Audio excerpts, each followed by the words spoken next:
ഉത്തർപ്രദേശിലെ സംഭലിലേക്ക് പോയ മുസ്ലിം ലീഗ് എംപിമാരെ ഗാസിയാബാദിൽ വെച്ച് തടഞ്ഞു. സംഭൽ ജില്ലയിലേക്ക് പ്രവേശിക്കാൻ അനുവദിക്കില്ല എന്ന് പോലീസ്. കലാപബാധിത മേഖല സന്ദർശിക്കുമെന്ന് എംപിമാർ പറയുകയും ചെയ്തു. അർജുൻ പീതാംബരൻ നൽകും വിവരങ്ങൾ. അർജുൻ, ഇപ്പോൾ സംഭലിലേക്ക് കലാപകലുഷിതമായ ഇടത്തേക്ക് പോകുന്നതിൽ എന്തൊക്കെ തടസ്സവാദങ്ങൾ സുരക്ഷാ വിഭാഗങ്ങൾ ഉന്നയിച്ചു? അതിലേക്ക് മറികടന്ന് പോയപ്പോൾ തടയുകയാണോ? എന്താണ് ഇപ്പോൾ ലീഗ് നേതാക്കന്മാരുടെ അടുത്ത നീക്കം?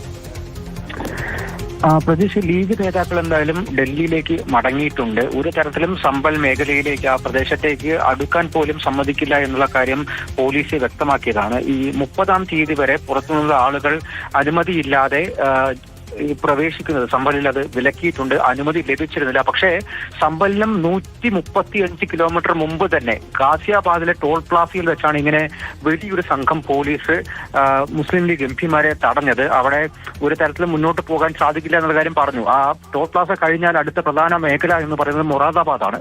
മൊറാദാബാദിൽ മുസ്ലിം ലീഗിന്റെ നിരവധി പ്രവർത്തകർ ഉണ്ടായിരുന്നു. ആ പ്രവർത്തകരുമായി സംസാരിച്ച് അവരെയും ഒപ്പം കൂട്ടി മുന്നോട്ട് പോകാം, സംഭലിലേക്ക് പോകാം എന്നുള്ള കാര്യമായിരുന്നു നേരത്തെ ഇ.ടി. മുഹമ്മദ് ബഷീറിന്റെ നേതൃത്വത്തിലുള്ള സമദാനി അടക്കമുള്ള നേതാക്കൾ, ഈ എംപിമാരെല്ലാവരും വ്യക്തമാക്കിയിരുന്നത്. പക്ഷേ ആ ടോൾ പാസ പോലും ഈ ഗാസിയാബാദ് പോലും കടക്കാൻ അനുവദിച്ചില്ല എന്നുള്ള കാര്യമാണ്. ഡൽഹിയിൽ നിന്നും ഏകദേശം 50-60 കിലോമീറ്റർ മാത്രമാണ് ഗാസിയാബാദിലേക്കുള്ളത്. അവിടെ നിന്നും ഏകദേശം 135 കിലോമീറ്റർ ഉണ്ട് ഈ സംഘർഷ ബാധിത മേഖലയായിട്ടുള്ള സംഭലിലേക്ക്. പക്ഷേ അവിടേക്ക് ഒന്നും തന്നെ ഇപ്പോൾ എന്തായാലും പോകാൻ അനുവദിക്കില്ല എന്നുള്ള കാര്യമായിരുന്നു. തുടർന്ന് എന്തുകൊണ്ട് പോകാൻ അനുവദിക്കില്ല എന്ന കാര്യത്തിലടക്കം ഒരു ചർച്ച ഒരു ചെറിയ രീതിയിലെങ്കിലും ഈ എംപിമാരും പോലീസുകാരുമായി നടത്തിയിരുന്നു. അതിലും ഒരു സമവായത്തിൽ എത്താൻ സാധിച്ചില്ല.